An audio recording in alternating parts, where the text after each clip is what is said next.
चलिए अब अपना सरल रेखा का एक अतिरिक्त प्रकार और है, वह कहलाते हैं x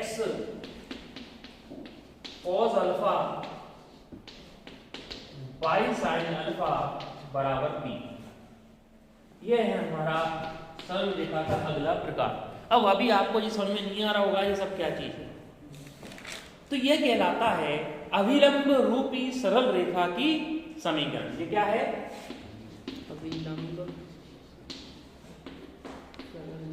अभिलंब रूपी सरल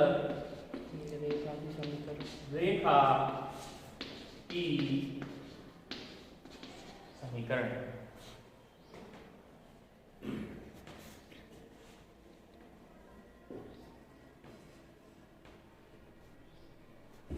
अब सबसे पहला यह है कि P, यहां पर एक P संकेत आया नया बराबर के इस तरफ। Yes sir. इस P का क्या अर्थ है? P बराबर होता है मूल बिंदु पर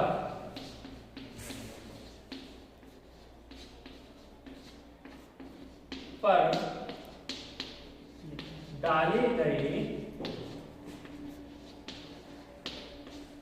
लंब की लंबाई। P क्या है? मूल बिंदु पर डाले गए लंब की लंबाई। और एक नई चीज आई है अल्फा। अल्फा है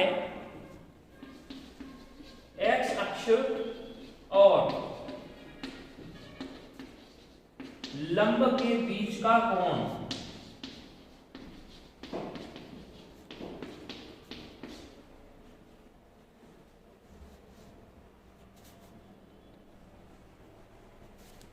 ठीक है। अब आपकी बुक में पेज नंबर 232 पर एग्जाम्पल नंबर 11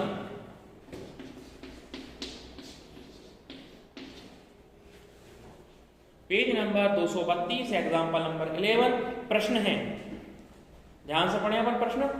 प्रश्न है रेखा का समीकरण ज्ञात करो जिसकी मूल बिंदु से लंबिक दूरी 4 इकाई है।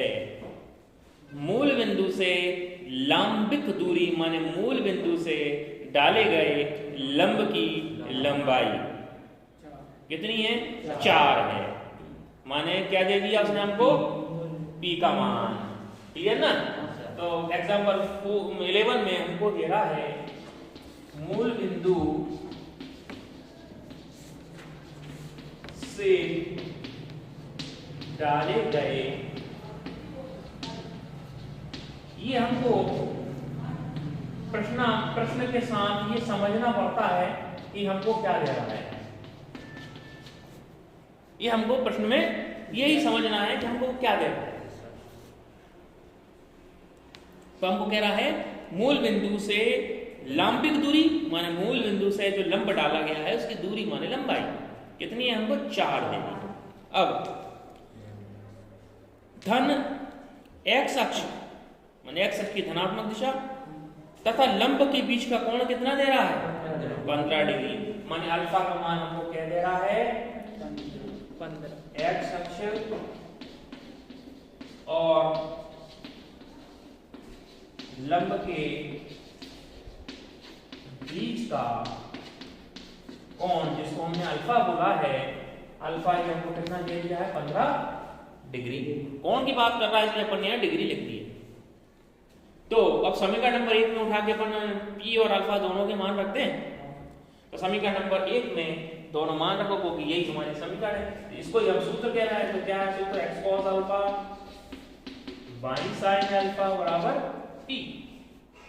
x अल्फा की जगह अपन ने अल्फा का मान रखा cos 15 y sin 15 और P का मान कितना? 4। अब यहाँ पर हमको sin 15 और cos 15 के मान की आवश्यकता पड़ रही है। हालांकि अपन 0 डिग्री, 30 डिग्री, 45 डिग्री, 60 डिग्री और 90 डिग्री के मान तो अपन याद करते हैं, लेकिन 15 डिग्री का मान याद नहीं करते। ठीक है ना? अब ऐसी स्थिति में अपन को एक तरीका है sin a माइनस बी का है। तो sin a माइनस बी के सूत्र की सहायता से 60 माइनस 45 करके हम 15 का मान निकालें। तो हमको समय बहुत लगेगा। तो ऐसी स्थिति में हम क्या करते हैं, sin 15 और cos 15 का मान यदि हम याद रख लेंगे तो उठा के इसमें मान रख देंगे। तो यहाँ मैं तुमको sin 15 का मान लिख के बता रहा हूँ। तो sin 15 का मान होता है √3 - 1/2√2 और cos 15 डिग्री का मान होता है √3 + 1/2√2। ये दोनों मान उठा के अपन ने कहाँ रख दिए, इसको समीकरण दे दो अपनी, कौन सी दे दें, 2। ठीक है, एक तो अपना सूत्र हो गया और दूसरा अपना मान जो अपन ने लिखे वो हो गए।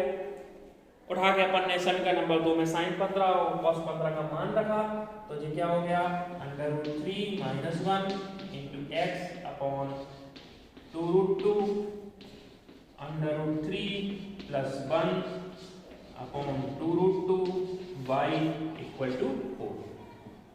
2√2 एलसीएम ले लें, एलसीएम लेने के बाद direct गुणा कर देंगे तो क्या आंसर आ जाएगा, √3 - 1x √3 + 1y = 4 × 8 √2।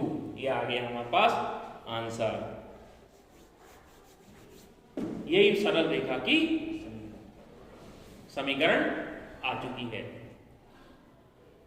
इस तरह के और अपनी बुक में प्रश्न देखना, साथ साथ प्रश्न बैंक में देखना। इस तरह का कोई प्रश्न हो करके देखना, नहीं बनेगा तो अपन उसको हल करेंगे।